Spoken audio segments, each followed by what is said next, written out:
Paano natin patatatagin ang ating pananampalataya sa Diyos sa gitna ng mga nararanasan nating problema? At paano nga ba natin mapagtatagumpayan ang mga iba't ibang pagsubok sa ating buhay? Ang hinihingi ng Diyos sa bawat isa sa atin bilang mga Kristiyano ay ang magtaglay ng tunay na pananampalataya.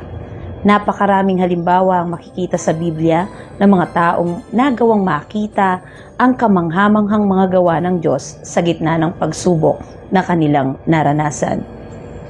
Ang sabi ng Diyos sa James chapter 1, 2-4, Mga kapatid, magalak kayo sa tuwing dumaranas kayo ng mga pagsubok, sapagkat alam ninyong nagdudulot ito ng katatagan sa inyong pananampalataya. Kaya tiisin ninyo ang mga pagsubok upang maging ganap at walang anumang pagkukulang ang buhay nyo. Habang namumuhay tayo kasama niya, ang pananampalataya natin sa Diyos ay tiyak na daraan sa mga pagsubok. Bagamat ang katotohanan na ito ay hindi laging masaya, nagsasaya tayo dahil nagdudulot ito ng katatagan sa ating pananampalataya. Kaya tinitiis natin ang mga pagsubok upang maging ganap at walang anumang pagkukulang ang buhay natin. Tignan natin ang buhay ni Abraham. Sa aklat ng Genesis chapter 22, verse 1-18, matapos ang mahabang paghihintay, nakita ni Abraham ang katuparan ng mga pangako ng Diyos nang mabuntis si Sarah at ipanganak ang anak nilang si Isaac. Subalit matapos ang mga bagay na ito, sinubok ng Diyos si Abraham.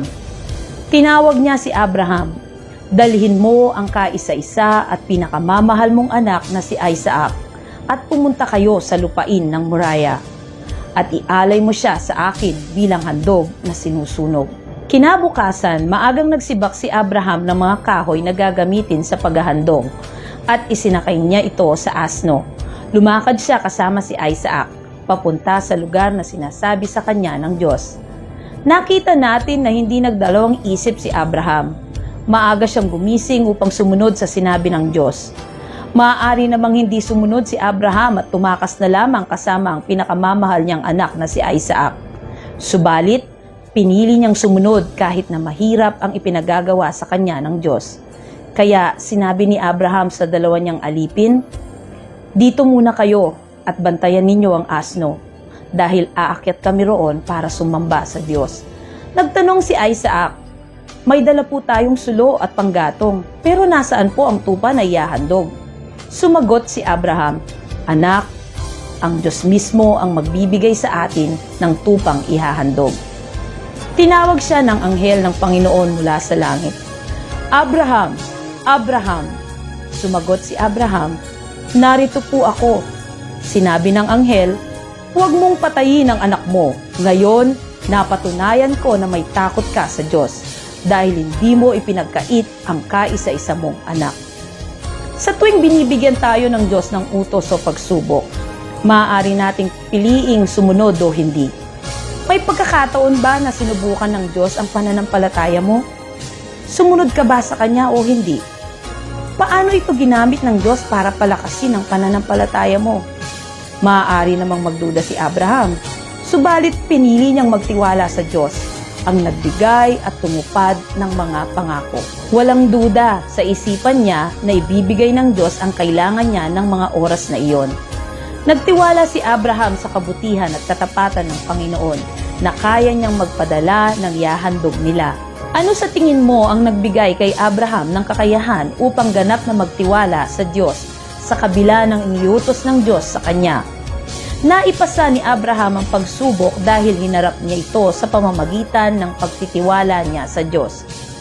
Dahil dito, binigyan siya ng Diyos ng gantimpala. Ang sabi niya, "Pagpapalain kita ng lubos dahil hindi mo ipinagkait sa akin ang kaisa-isa mong anak." Dahil sa kanyang pananampalataya at pagsunod, pinagpala siya ng Panginoon. Ginawa siya ng Diyos na maging ninuno ng mga maraming bansa. Ang susunod naman ay ang buhay ni Job. Sinasabi sa atin ng Biblia na si Job ay mayroong napakayamang pamilya, gayon din ang 10 anak at maraming tagasilbi. Labis siyang nirerespeto at mataas ang pagtingin sa kanya ng kanyang mga kaibigan. Gayunman, sa pamamagitan ng mga pagsubok, nawala kay Job lahat ng mga ari-arian niya at kanyang mga anak sa isang araw lamang.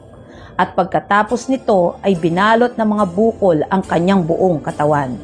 Ang pagsubok na iyon ang naging dahilan upang si Job ay maging pinakadukhang tao sa Orient. Hinusgahan at hinamak din siya ng kanyang pamilya at mga kaibigan.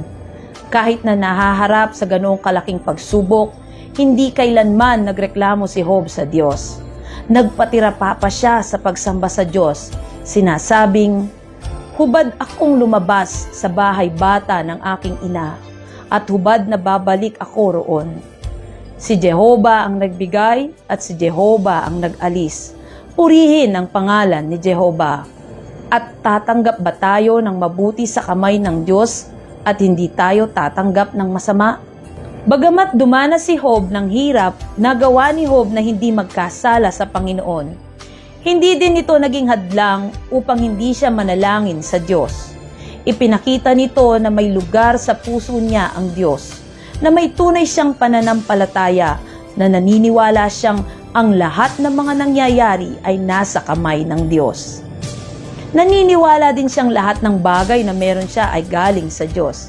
Kaya naman, kung nais niyang kunin ang mga ipinagkaloob niya, tama lamang na siya'y magpasakop sa mga planong ito. Hindi dapat siya makipagtalo at magreklamo sa Diyos. Labis na napahiya si Satanas sa ginawang ito ni Job, at matapos iyon, nagpakita ang Diyos kay Job mula sa gitna ng bagyo at pinagpala niya si Job ng higit pa sa mga bagay na nawala sa kanya. Kaibigan, nakararanas ka ba ng mga pagsubok sa mga sandaling ito?